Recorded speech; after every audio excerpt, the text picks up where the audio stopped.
Good evening student. बेटा मैं बहुत दिन से सोच रहा था कि आप सब बच्चों की जी गूगल मीट पर क्लास लूं, है ना, और कुछ समझा पाऊँ, पर टाइम ही नहीं लग पाया कुछ काम की वजह से ना। तो यू नो डैट, बट अभी थोड़ा सा मेरे पास टाइम है, तो मैं कुछ समरी, है ना, एक तरीके से कहते हैं कि फोकस ऑन द टॉपिक, ठीक है, वो मैं आपके साथ करने जा रहा हूँ। थोड़ा पाँचों यूनिट हम कवर करेंगे एडवांस सी प्रोग्रामिंग की। आप उसे चेकआउट ज़रूर करें, ठीक है बच्चे। चलिए देखते हैं, लेट अस सी, शुरू करते हैं। सबसे पहले हम चलेंगे अपने कोर्स ऑब्जेक्टिव पर। ये एक फ़ाइल मैंने ओपन करी है, ये आपको दे रखी थी मैंने। सबसे पहली बात आती है कि थोड़ा मैं तेज़ी से भी करूँगा और हल्का भी करूँगा, आप लोग देखें, ठीक है। 1 घंटे की क्लास है, 30-30 मिनट के 2 वीडियो बनाऊंगा, एक नहीं बनाऊंगा, ठीक है। Introduction to C language. C language basically है क्या? पहला क्वेश्चन अगर आता है तो जैसे कोई क्वेश्चन हमसे करता है कि what is C, what is C language, what is about of C language, what is how can introduce to C language, है ना, what is difference between C and others language, what is the characteristic of C, ठीक है, what is the history of C, define C, explain C. अगर ऐसा कहीं कोई भी question आता है तो सीधे 2 या 3 या 4 लाइन में एक आंसर दे देना है। C is a general purpose procedural and middle level programming language used for developing computer software, system programming, application and games and more. Now for its simplicity and efficiency, ठीक है। उसके बाद में आपको लिखना है C was develop by Dennis Ritchie at Bell laboratory 1972, ठीक है। It was created for programming the Unix operating systems, right. Bridge the gap between low level programming closer to hardware and machine code and high level programming close to human readable codes, ठीक है। देखो यहाँ पर एक सी क्या होती है वो तो हमने बता दिया कि एक जनरल पर्पस प्रोसीजरल और मिडिल लेवल प्रोग्रामिंग लैंग्वेज है कंप्यूटर की, जो डेवलप करती है सॉफ्टवेयर को, सिस्टम प्रोग्रामिंग को, एप्लीकेशंस को, गेम को और उससे ज़्यादा भी, ठीक है। सी को डेवलप किया था डेनिस एम रिस्ची ने और बेल लेबोरेटरी के अंदर 1972 में, और ये यूनिक्स ऑपरेटिंग सिस्टम पर डेवलप हुई थी, ठीक है। अब एक क्वेश्चन आता है what is difference between low level and high level language, ठीक है, या what is about what do you understand by the low level programming and what do you understand by high level programming. So you say that bridge the gap between low level programming closer to hardware and machine code। जो hardware और machine code के करीब होती है वो लो level programming होती है, like assembler C, and high level programming closer to human readable code. और जो प्रोग्रामिंग लैंग्वेज होती है हाई लेवल वो होती है जो ह्यूमन मतलब हमारे कोड के अकॉर्डिंग हो, ठीक है। असेंबली लैंग्वेज असेंबलर को मशीन में चेंज करती है, सी लैंग्वेज भी इंटरप्रेटर करती है। उसके अलावा आपका जो हाई लेवल प्रोग्रामिंग है उसमें भी आपका कोड जो होता है, लेकिन वो क्या होता है, ह्यूमन के क्लोज होता है, ठीक है। कंपाइलर उसमें भी होता है, इंटरप्रेटर उसमें भी होता है, हर चीज़ होती है, डिफरेंस होता है बस, ठीक है। लेकिन सी एक ऐसी लैंग्वेज जिसको हम हाई लेवल में भी रख सकते हैं और लो लेवल में भी रख सकते हैं, ठीक है। Mother of all programming language C because it influenced many modern programming languages like C++, Java, Python and Go। इसी से बनी है। सबसे पहले सी लैंग्वेज डेवलप हुई थी, ऐसा नहीं कि सी हुई थी, उससे पहले भी थी, कोबोल थी, बेसिक थी, पास्कल थी, बट एक कीवर्ड से और केस सेंसिटिव और जिसके अंदर स्पेस यूज़ नहीं होता, एक ऐसी लैंग्वेज डेवलप हुई जिसके अंदर आप प्रोग्राम बना सकते हैं, प्लस माइनस मल्टीप्लाई डिवाइड के प्रोग्राम बना सकते हैं, उससे भी आगे जाके ग्राफिक्स डिज़ाइन कर सकते हैं। तो एक तरीके से मॉडर्न जो प्रोग्रामिंग हम देख रहे हैं, है ना, उसकी मदर लैंग्वेज हुई है, क्योंकि अगर ये नहीं आती तो शायद हम आगे इतना नहीं जा पाते, right. C program are platform independent, code can be compiled run for different system with minimal modifications, ठीक है। सी प्रोग्राम्स जो हैं वो क्या है, इंडिपेंडेंट है प्लेटफॉर्म्स के अकॉर्डिंग, ठीक है। कोड को कहीं भी कंपाइल किया जा सकता है और किसी भी डिफरेंट सिस्टम पर आप चला सकते हो, बस इसका अपना एक सॉफ्टवेयर होना चाहिए। अब चाहे वो टर्बो सी हो, डॉस बॉक्स हो, देव सी प्लस प्लस हो, या आपका विजुअल स्टूडियो कोड्स हो, जो भी हो आप उसमें चला सकते हैं, ठीक है।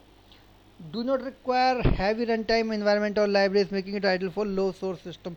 इसके लिए ज़रूरी नहीं है कि तुम्हें हाई फाई सिस्टम चाहिए या बहुत ही लो सिस्टम चाहिए, किसी भी लैंग्वेज पर आप इसके अंदर वर्किंग कर सकते हैं, ठीक है। देखो अब यहाँ देखिए, अब एक क्वेश्चन जब मैं आपको बताया हिस्ट्री ऑफ सी, सबसे पहले एल्गोल थी, फिर BCPL आई, फिर BI, फिर ट्रेडिशनल C आई, ठीक है। फिर C को डेवलप करते चले गए, लास्ट में 1999 में ही एक स्टैंडर्ड कमेटी के द्वारा बनाया गया ये आखिरी वो था कि C++ के यहाँ पर हमारे सामने 1999 तक इसके अंदर जो अपडेशन हुए, मॉडिफिकेशन हुए, वो होते रहे, ठीक है।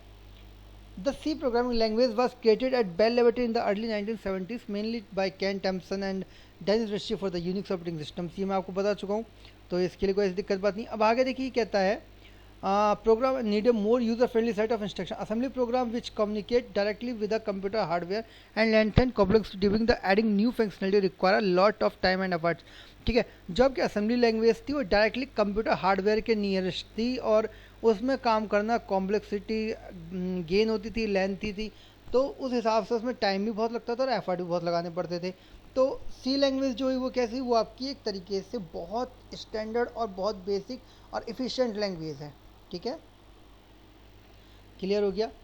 यहाँ पर बात कर लेते हैं कैरेक्टरिस्टिक ऑफ सी लैंग्वेज। मैंने आपको 5 सी लैंग्वेज के कैरेक्टरिस्टिक बताई थी। C is a case sensitive language, C is never used space, C is rich of keywords, ठीक है। C in every statement terminate after semicolons. उसके अलावा अगर आप चाहें तो ऐसा एक डायग्राम बना सकते हो, डायग्राम बनाओगे पेपर में तो उसमें ज़्यादा नंबर आने की संभावना बढ़ जाती है, ठीक है। क्योंकि डायग्राम आपको बता देता है कि आप लाइन बाय लाइन सही नहीं कह पा रहे, बट डायग्राम आपका बता रहा है कि आपको पता है, नॉलेज है, ठीक है। प्रोसीजरल लैंग्वेज है, फास्ट एंड इफिशिएंट है, मॉड्यूलेटरी है, स्टैटिकल टाइप है, जनरल पर्पस लैंग्वेज है, rich set of built in operators हैं, लाइब्रेरीज विद रिच फंक्शंस हैं, मिडिल लेवल लैंग्वेज है, पोर्टेबिलिटीज़ है, इजी टू एक्सटेंड है, ठीक है। इसमें आप सारे काम कर सकते हो, फास्ट भी है, मॉड्यूलेशन भी कर सकते हैं, ठीक है। स्टैटिक टाइप्स भी है, जनरल पर्पस लैंग्वेज तो है ही है, ऑपरेटर्स बहुत सारे हैं, लाइब्रेरीज बहुत हैं इसके अंदर, मिडिल लेवल लैंग्वेज है, ठीक है, पोर्टेबिलिटीज़ है इसके अंदर संभावनाएं, और आप इसे आसानी से इंक्रीज़ कर सकते हो, ठीक है। इसके बाद वही सब चीज़ें, procedure language, fast efficient, modularities, statical types क्या होता है, जनरल पर्पस लैंग्वेज क्या होता है, rich set in built operators क्या होते हैं, मिडिल लेवल लैंग्वेज क्या होती है, पोर्टेबिलिटी क्या होती है, इजी टू एक्सटेंड क्या होता है। ये तो थे एक सीखा जो मेन कैरेक्टरिस्टिक्स है उसके बारे में जानकारी लेना। अब हम बात करते हैं preprocessor directives. In almost every C program we come across we see a few line of the top of the program proceed by hash, ठीक है। वो जो हैश के साथ हम शुरू करते हैं, हैश को हम क्या कहते हैं, प्री प्रोसेसर कहते हैं, ठीक है। प्री डिफाइंड, जो पहले से डिफाइन है। हैश के साथ हम जितनी भी फाइलें शुरू करते हैं वो हमारी क्या कहलाती है, प्री प्रोसेसर डायरेक्टिव्स, ठीक है। They are called preprocessor directive and are the preprocess by the preprocessor before actual compilation begins. The end of these lines identify the new line character slash n no semicolon is needed to terminate these lines, ठीक है। ये पहले से ही आप इसमें ना slash N लगाते हैं ना सेमीकोलन लगाते हैं, पर वो खत्म हो जाती है और प्रोग्राम के अंदर रहती है वो लाइन, ठीक है। उसमें कोई कमेंट पास नहीं होता है, ठीक। तो बच्चे ये जो है हमारी प्री प्रोसेसर डायरेक्टिव्स होती हैं। Same preprocessor directive are mostly use in defining macros. Macro आपका जो अलग टॉपिक्स है उस टॉपिक के अंदर भी हम जो फाइल यूज़ कर रहे हैं वो प्री प्रोसेसर डायरेक्टिव्स हैं। Evaluating conditional statement, source file inclusions, ठीक है। फाइल इंक्लूजन का मतलब होता है फाइल इंक्लूड करना, जो आप इंक्लूड स्टूडियो कोन्यू लगाते हैं। Pragma directives, line control, error detections, ठीक है। ये सब प्री प्रोसेसर डायरेक्टिव है। उनका यूज़ कैसे होता है देखिए, अगर आता है हैश डिफाइन, इसका मतलब है use to define a macro, आप मैक्रो को डिफाइन कर रहे हैं। Undef, use to undefine a macro, आपने जो मैक्रो बनाया था अगर आपने हैश अनडेफ लगा दिया, इसका मतलब क्या आपने क्या कर दिया, मैक्रो को अनडिफाइन कर दिया। इंक्लूड, अगर आप इंक्लूड कर रहे हैं तो use to include a file in the source code program, आप कौन सी फाइल सोर्स कोड प्रोग्राम में अपने अकॉर्डिंग लगाना चाहते हैं। Hash if def, use to include a section of code is certain macro is defined by hash define. देखो ये जो हैश के साथ इफ डेफ और अनडेफ ये सब लग रहे हैं ना, ये सब मैक्रो में यूज़ होते हैं, ठीक है। मैक्रो के अंदर अगर आपको कोई सेक्शन इंक्लूड करना है जिसमें आपको कंडीशन लगानी है तो आप क्या लगाएंगे, हैश इफ डेफ, ठीक है। Hash if end def use to include a section of code it is certain macro is not defined by hash define, ठीक है। यहाँ पर हम किसके लिए लगाना है, जो हमने हैश डिफाइन करने के टाइम पर नहीं यूज़ किया था उसके लिए हमने लगाया इफ़ एंड डेफ, ठीक है। If check for the specific conditions, hash else, if के आफ्टर एल्स आता है कि भाई कंडीशन या तो ट्रू होगी या फॉल्स होगी, अगर फॉल्स है तो एल्स में जाएगी, ट्रू है तो इफ़ में जाएगी, ठीक है। हैश एंड इफ़ को बंद करने के लिए आप क्या लगाते हैं, हैश, ठीक है। अगर आप हैश इफ लगाओगे, हैश इफ डेफ लगाओगे, हैश इफ इन डेफ लगाओगे तो आपको लास्ट में क्या लगाना है, end if. Hash error use to generate a compilation error message, अगर आपको एरर मैसेज देना है तो आप हैश एरर लगाओगे। Hash line use to modify line number and file name information, जैसे मैंने आपको बताया था, अगर आप देखें ध्यान से तो हमने एक प्रोग्राम बनाया जिसमें हमने underscore underscore file underscore underscore या underscore underscore times underscore underscore इस तरीके से लिखा था, एक प्रोग्राम बनाया था हमने, अगर आपको याद होगा तो, ठीक है। Pragma once to make sure the header is include only once, ठीक है, एक ही बार यूज़ होगा। Pragma message use for displaying message during compilation, ये मैसेज जो डिस्प्ले होगा वो कंपाइलेशन के दौरान होगा, ठीक है, ओके। अब आते हैं, बात करते हैं हम what is the ternary operators, ठीक है। एक बहुत अच्छा टॉपिक है और एक बहुत बढ़िया टॉपिक है, इसको देख लेते हैं। कंडीशनल और टर्नरी ऑपरेटर्स, ठीक है। The conditional operator in C is a kind of similar of the if-else statement as it follows the same algorithm as of if-else statement, but the conditional operator take less space and help to write the if-else statement in the shortest way possible. It is also known the ternary operator in C as it operate on 3 operands, ठीक है। देखो if else में और ternary operators में सिर्फ इतना अंतर होता है कि टर्नरी ऑपरेटर्स में सारी कंडीशन एक लाइन में होती हैं। देखिए यहाँ पे क्या लगाया इसने, पहले कंडीशन लगाई, फिर वेरिएबल इक्वल टू एक्सप्रेशन दिया, फिर आपके सामने यहाँ कॉलन लगा दिया, फिर वेरिएबल एक्सप्रेशन दे दिया। मतलब ये कंडीशन हो गई, ये ट्रू पहली कंडीशन हो गई, ये दूसरी कंडीशन हो गई, या तो ट्रू या फॉल्स, ठीक है। देखो इसे डायग्राम भी दे रखा है इसका, देखें कैसे यहाँ पे दिखा रहा है कि वेरिएबल है, एक्सप्रेशन अगर ट्रू होगी तो यहाँ आएगा, फॉल्स होगी तो यहाँ आएगा, राइट। एक प्रोग्राम लिया इसने, if expression 1 variable expression 2 else variable expression 3, ठीक है। एक ही लाइन में इसने प्रोग्राम को ख़त्म कर दिया। ये इफ़ एल्स के साथ है, अगर आप इफ़ और एल्स का यूज़ कर रहे हैं, ठीक है। अगर आप टर्नरी ऑपरेटर का यूज़ करते हैं तो इसी को आप कैसे लिख सकते हैं, देखिए यहाँ देखिए, स्टूडियो लगाया, इंट मेन लगाया, इंट M4 N4 लगाया, MN लगाया, प्रिंट एफ किया, M is greater than N that is %d MN, print F N is greater than return 0, ठीक है। इसमें हमने क्या करा, कुछ नहीं, इसके अंदर हमने सिर्फ टर्नरी ऑपरेटर का यूज़ किया है, ठीक है। टर्नरी ऑपरेटर्स का यूज़ हम सिर्फ एक लाइन में ही कर सकते हैं, ठीक। क्लियर हो गई ये बात, मुझे उम्मीद है आपको ये क्लियर हो गई होगी। आगे चलते हैं, देखो आ गया वही difference between if else and ternary operators, ठीक है। अगर इस तरीके का कोई क्वेश्चन आता है कि इफ एल्स और टर्नरी ऑपरेटर के अंदर, तो आप बता सकते हैं टर्नरी ऑपरेटर के अंदर जो मल्टीपल लाइन ऑफ कोड होता है वो एक सिंगल लाइन में होता है, ठीक है। जबकि इफ एल्स क्या होता है, मल्टीपल लाइन्स कोड होते हैं। Sorry, many a time it is use to replace simple if else statement, it enhance the code readability by reducing the length of your program. अगर आप लाइन बाय लाइन लिखोगे तो आपके programme की length बढ़ेगी, code बढ़ेगा, पर एक ही लाइन में ख़त्म कर दोगे तो प्रोग्राम की ना लेंथ बढ़ेगी ना उसका कोड बढ़ेगा, ठीक है। ये अंतर होता है। स्ट्रक्चर है, if else use a block of code with if and else keyword to define different executions paths used on a conditions, right. Ternary operator use a single line syntax with the hash or colon, ठीक। First part is value true and second part value is false, ठीक है। Readabilities क्या होती हैं इसकी, can be easier to read for complex condition with multiple nested checks. Ternary operator क्या होता है, can make code more compact and readable for simple conditional assessment with a single line, ठीक है। बच्चे याद रखना, जिस चीज़ को मैं बार बार कह रहा हूँ ऐसे ही आपको करना है, ठीक है।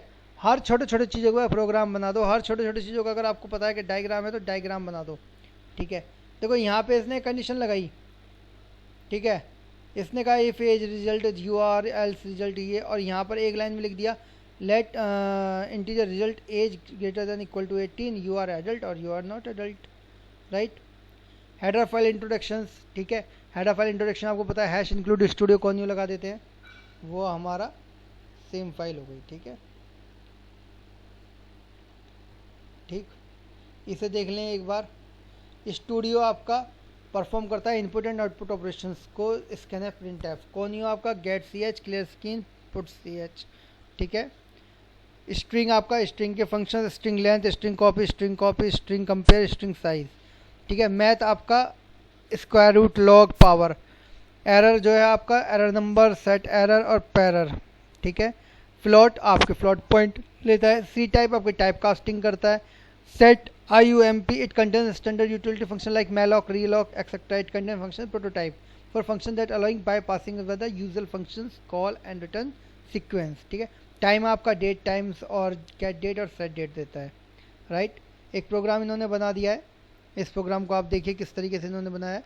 Studio corny process string include math H, और यहाँ पे 2 स्ट्रिंग ले ली हैं, उसके बाद में आपको नंबर ले लिया और रिजल्ट दे दिया है। पहले एंटर स्ट्रिंग ली, फिर स्ट्रिंग क्रिएट करा दी, फिर प्रिंट कराया, स्क्रीन करा दिया और आंसर दे दिया इसने, ठीक है। ये कुछ फाइलें होती हैं studio.h, conio.h, process.h, string.h, math.h, ठीक है। याद रहेंगे आप सबको। यूज़र डिफाइंड हेडर फाइल्स, ठीक है। अब यूज़र डिफाइंड हेडर फाइल्स कौन सी होती हैं? मैक्रोस, ठीक है। देखो इन्होंने यहाँ मैक्रो डिफाइन कर दिया, hash define pi 3.1.14 hash endif if end if, ये सब चीज़ हमारी क्या होती हैं? यूज़र डिफाइंड फाइल्स होती हैं, हेडर फाइल। याद रखना है इस चीज़ को, पेपर में पूछते हैं तो आप बता सकते हैं कि यूज़र डिफाइंड हेडर फाइल्स कौन सी होती हैं। क्लियर, राइट हो गया। चलिए अब मैं पहले यहीं तक आपको दिखा दूं।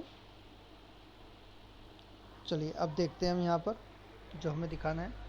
ये टर्बो सी है, मैं इसको ओपन करता हूँ, स्टार्ट टर्बो सी। ये शुरू हो गया कुछ, आई डोंट नो क्या है। हैश, ये मेरा प्रीप्रोसेसर डायरेक्टिव्स है, इसमें मैंने लगाया इंक्लूड एंड देन नाउ लिखा studio.h, standard input output header files, hash include conio.h, ठीक है, हो गया। अब सबसे पहले मैं यूज़र डिफाइंड हेडर फाइल बना रहा हूँ। एक तरीका तो ये है कि इन फाइलों को सेव करो, सेव एज, और मैं अपने ही नाम से सेव कर देता हूँ, amit.h नाम से। अब मैं Alt F करता हूँ, एक नई फाइल ओपन करता हूँ और यहाँ लिखता हूँ हैश इंक्लूड। देखो यहाँ पे चेंज हो जाएगा, वहाँ हम लेस देन ग्रेटर देन का साइन लगाए थे, यहाँ पे इन्वर्टेड कॉमास लगाएंगे, ठीक है। और यहाँ मैं लिखता हूँ इंटीजर मेन, ठीक है, और यहीं मैं लिखता हूँ printf हेलो। अब अगर हमारा सब चीज़ सही है तो ये प्रोग्राम रन होना चाहिए।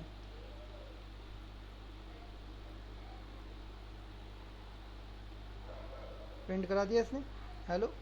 इसके लिए हमारा प्रोग्राम क्या है? बिल्कुल परफेक्ट है। अब अमित एच के अंदर मैं प्रिंटफ फंक्शन यूज़ कर रहा हूँ। प्रिंटफ फंक्शन कहाँ पड़ा है? स्टूडियो के अंदर, और स्टूडियो किसके अंदर है? amit.h के अंदर। तो ये जो मैंने बनाया है बच्चे, इसको हम कहते हैं user defined header file. Spelling mistake हो सकती है, वो कोई बात नहीं है, हेडर फाइल्स, ठीक है, यूज़र डिफाइंड हेडर फाइल्स। और इसी को हम क्या कहते हैं? File inclusion. क्या कहते हैं इसी को हम? File inclusion. जब हम अगर मैं ये कहता हूँ फाइल इंक्लूजन, इसे छोड़ो, अगर हमने ये लगाया string.h, तो ये मेरा क्या कहलाएगा? File inclusion. और यही मेरा क्या कहलाएगा? Include file, right. यहाँ तक क्लियर हो गया आप सबको?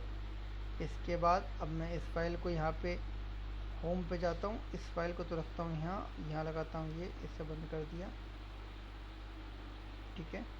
यहाँ गया, स्टार लगाया, इससे करा, यहाँ पे शुरू करा वापस अगेन इंट मेन, ठीक है। ये मल्टीपल कमेंट बनाने के लिए यूज़ किया जाता है, जो मैंने किया था अभी, ठीक है।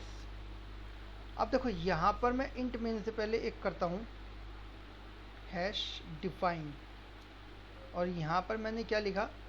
पाई।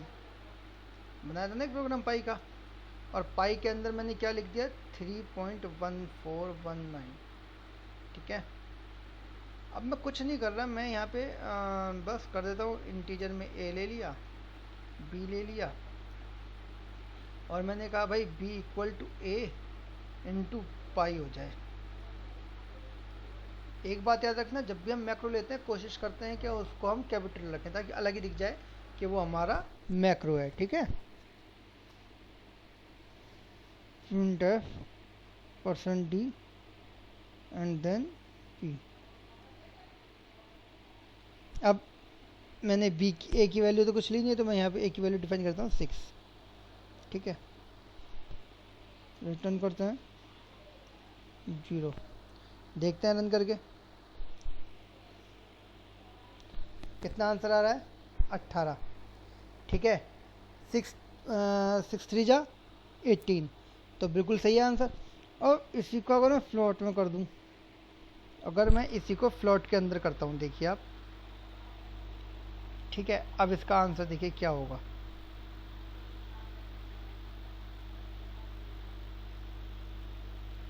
$18.851400। डेसिमल हमेशा पॉइंट के बाद 6 अंकों तक की वैल्यू दिखाता है, राइट। ये क्लियर हो गया। ओके, आपको ये क्लियर हो गया, बहुत बढ़िया बात है, होना भी चाहिए था क्लियर। ठीक है, अब यहाँ पर हमने क्या कर दिया, अपना मैक्रो का यूज़ देख लिया है, हमने हेडर फाइल का यूज़ कर लिया है। ठीक है, इसके बाद अब हमारे पास क्या बचता है, हम सोच रहे हैं कि एक मैक्रो का प्रोग्राम और बन जाना चाहिए, अगर हो सके तो। आपको क्या लगता है, बनना चाहिए नहीं बनना चाहिए? बनना चाहिए ना, तो बना लें फिर। चलो देख लेते हैं, एक और बना के देख लेते हैं, बन जाए तो अच्छी बात है, नहीं बना तो कोई बात नहीं है भाई, है ना। फिर हम ये सोचें कि हमारे पास था ही नहीं। चलो, हमारे पास यूनिट 2 में था या यूनिट 1 में है, ये पहले बताओ। मेरे ख्याल से आपको तो यही नहीं बताओगे कि यूनिट 1 में, यूनिट 2 में हमारे पास मैक्रो यूनिट 2 में है। यूनिट 1 तो मैंने आपको बता दी, सी और फाइल इंक्लूजन क्या होता है। ठीक है, अब देखो मैं आपको 2 प्रोग्राम बता रहा हूँ, बहुत छोटे छोटे से, मैंने आपको करके भी दिखाए थे, ये फिर करके दिखाया था एक बार। ठीक है, बहुत ध्यान से देखना बेटा इन प्रोग्रामों को जो मैं आपको बता रहा हूँ। एक प्रोग्राम बनाते हैं, अगर हम फाइंड आउट करते हैं the below example demonstrate the use of macro to find the area of a rectangle. पढ़ाया था, याद आ गया होगा आपको। देखते हैं, चलिए इधर देखिए ध्यान से। स्टूडियो कौन है उसके अंदर लगा रखा है पहले ही। ठीक है, मैं करता हूँ हैश डिफाइन। देख लीजिए मैक्रो कैसे डिफाइन होता है एक बार, कभी कल को यूँ कहोगे सर ऐसे तो नहीं होता। हैश डिफाइन एरिया मैंने लिया, एरिया के अंदर मैंने क्या लिया, एल और बी, लेंथ और ब्रेथ। ठीक है, उसके बाद मैंने फॉर्मूला अप्लाई कर दिया, एल इंटू बी। यहाँ तक क्लियर हुआ। 2 पैरामीटर पास किए एरिया के अंदर। एरिया इज अ फंक्शन, या एक तरीके से वैसे फंक्शन है ये, पर है मैक्रो फंक्शन। ठीक है, एरिया के अंदर मैंने 2 पैरामीटर पास किए, एल और बी। ठीक है, और उसकी मल्टीप्लाई करा दी, उसका फॉर्मूला लगा दिया। ठीक है, लॉजिक लगा दिया उसका। अब हमें क्या करना है, कुछ नहीं, मैं यहाँ पे चलता हूँ, इंटीजर मेन लेते हैं। ठीक है, इंटीजर मेन लिया। इंटीजर मेन लेने के बाद मैंने क्या काम करा, कुछ नहीं करना मेरे को, मैंने इंटीजर में ले लिया 11। पहले इंटीजर लिया L1 और L1 का साइज़ लिया मैंने 11 या 10। ठीक है, फिर मैंने लिया L2, L2 का साइज़ मैंने ले लिया 5। ठीक है, और एक मैंने ले लिया, हमें क्या काउंट फाउंड आउट करना था, एरिया। ठीक है, अब इसके बाद मैं क्या करता हूँ, एरिया इक्वल टू, अब हमने ऊपर क्या लिया था, एरिया, ये हमारा फंक्शन था, तो हमने मैक्रो फंक्शन कॉल कराया। इसके अंदर हमने 2 एलिमेंट पास किए थे, एल इंटू बी। अब यहाँ पे हम क्या करेंगे, L1 L2 कर दिया। ठीक है, कर दिया हमने ये पास। अब इसके बाद जब ये पास कर दिया तो वैल्यू किसके अंदर आ गई, एरिया के अंदर आ गई। तो हम क्या काम करें, हम ये काम कर सकते हैं, प्रिंट करा दें किसको, एरिया को, क्योंकि एरिया इंटीरियर टाइप का है, तो %d। ठीक है, सिंगल को डबल कोट्स पे भूल गया, और यहाँ पे प्रिंट करा दिया एरिया। अब देखते हैं इस प्रोग्राम का आंसर क्या आता है। कितना आ गया, 50 आ गया, बिल्कुल सही आंसर है, 10 पंजे 50। ठीक है, अब आप कह रहे होगे सर ये कहाँ से दिख गया आपको, हमें तो दिखाई नहीं दिया, तो क्लियर स्क्रीन भी लगा देते हैं। ठीक है, देखो 50 आ रहा है इसका आंसर, बिल्कुल सही है, कोई डाउट नहीं है इसके अंदर। ठीक है, समझ में आ गया किस तरीके से हमने एरिया को लिया और किस तरीके से हमने उसको यूज़ किया है। क्लियर हो गया बच्चे, बहुत ध्यान से समझना इस बात को बेटा, ये हंसी मजाक की चीज़ नहीं है, इस चीज़ को आप आराम से समझो कि कैसे हम इसको कर रहे हैं या इसे कैसे बनाया जा रहा है। ठीक है, क्लियर हो गया। अब हम एक प्रोग्राम लेके चलते हैं आपका, जिसके अंदर हम क्या कर रहे हैं बताओ। मिनिमम वाला मैंने आपको करा दिया था पहले ही, ठीक है। एरिया वाला मैंने आपको करा दिया, ठीक है। इसी एरिया वाले प्रोग्राम में एक और चीज़ करके चलें, अगर देखना चाहो तो आप चलो देख लो। अगर देखना चाहो तो इसी प्रोग्राम के अंदर मैं कहता हूँ हमारी प्रॉब्लम है we need to find the area of a circle by differencing area R macros. ठीक है, अब एरिया जब हम सर्किल का निकालेंगे तो क्या फॉर्मूला होता है, पाई आर स्क्वायर। ठीक है, जब पाई आर स्क्वायर हमारा फॉर्मूला होता है तो हम यहाँ पर जो हमने ये हैश डिफाइन एरिया करा था, ये एरिया ही रहेगा। अब एरिया के अंदर हम क्या प्रिंट करेंगे, केवल एक वैल्यू आर। ठीक है, क्लियर हो गया। उसके बाद यहाँ पर मैंने ब्रैकेट लगाया और इसके अंदर लिखा पाई, ठीक, इनटू, फॉर्मूला लगा रहा हूँ मैं, ध्यान से देखना, फॉर्मूला है ये पाई इनटू, उसके बाद में मैंने क्या करा, आर इनटू आर। ठीक है, पाई इंटू आर स्क्वायर हो गया ना फिर ये, राइट। अब यहाँ मैंने फॉर्मूला लगा दिया। अब आप कहोगे सर पाई तो हमने डिफाइन किया ही नहीं। ठीक है, कोई बात नहीं किया तो अब कर लेंगे। हैश डिफाइन, गलती सुधारी जा सकती है ना। पाई की वैल्यू रख दी 3.1419, राइट। ठीक है, यहाँ तक किसी को कोई डाउट नहीं होगा मेरे ख्याल से। इंटीजर मेन में गए, मैंने यहाँ पे कहा अब हम लेते हैं फ्लॉट, इंटीजर हटा देते हैं, इंटीजर की जगह अब हम L1 ही ले लेते हैं। चलो L1 में हमने रख ले 10 ही रख लेते हैं, फ्लॉट वैल्यू है अब हमारी। ठीक है, हमें कोई दिक्कत की बात तो है नहीं, फ्लॉट है तो फ्लॉट है। ठीक है, एरिया भी हटा देते हैं इसके अंदर से, ये क्लियर स्किन हो गया। अब हम चलते हैं यहाँ पर, एरिया भी नहीं लेते अब हम सीधे प्रिंट एफ के अंदर जाएंगे। यहाँ पे लिखा एरिया ऑफ सर्किल, जो भी हम लेना चाहते हैं, एरिया ऑफ सर्किल। ठीक है, एरिया ऑफ सर्किल लिया मैंने, तो मैंने सीधे लिख दिया इसके अंदर क्या, percent F percent F percent F percent F. ठीक है, परसेंट एफ में मैंने क्या लिखा, सबसे पहले मैंने लिखा आर, उसके बाद लिखा एरिया, जो ऊपर एरिया लिया था। आर की देखो, मैं आर ना लूँ तो कोई काम दिक्कत नहीं है मुझे, आर में इसलिए लेना ताकि पता चल सके हमारा रेडियस है कितना। ठीक है, और उसके अंदर हमने क्या पास कर रखा है, आर। एरिया के अंदर तो हमारा आर ही पास है ना, ये देखो। ठीक है, आप रन करके देख लेते हैं प्रोग्राम को, चलेगा नहीं चलेगा। ओहो बहुत बढ़िया, एक एरर दे दी। किस चीज़ की एरर दे रहा है, अनडिफाइंड सिंबल आर। ओके ठीक है, आर की जगह हमने सॉरी क्या कर रखा है, L1 ले रखा है। कायदे में तो हमें आर ही लेना चाहिए, तो मैं L1 की जगह क्या ले लूँगा यहाँ पे, आर, क्योंकि आर शो करेगा रेडियस। ठीक है, प्रोग्राम ऐसा होना चाहिए रीडेबल हो। अब देखो एरिया ऑफ सर्किल कितना था, 10.0000 और आंसर कितना आ रहा है, 3.14119। ठीक है, अब देखो बहुत ध्यान से देखना इस चीज़ को, मैं यहाँ पे /n और लगा देता हूँ, /n। ठीक है, /n रन करते हैं। अब देखो पहले तो सर्किल कितना है, 10, जो इसका रेडियस है, और जब रेडियस इंटू रेडियस करा तो कितना हो गया, 10 इंटू 10 आर इंटू आर बराबर, तो 10 इंटू 10 100, और 100 को जब हम 3.14 से मल्टीप्लाई करेंगे तो कितना आ जाएगा, 314.190000, राइट। क्लियर, ये प्रोग्राम आपको क्लियर हुआ नहीं हुआ, मेरी ख्याल से आप सबको क्लियर हो जाना चाहिए, और हो भी गया होगा आई थिंक। ठीक है, इसी के साथ में एक प्रोग्राम और इसके अंदर बना देता हूँ छोटा सा।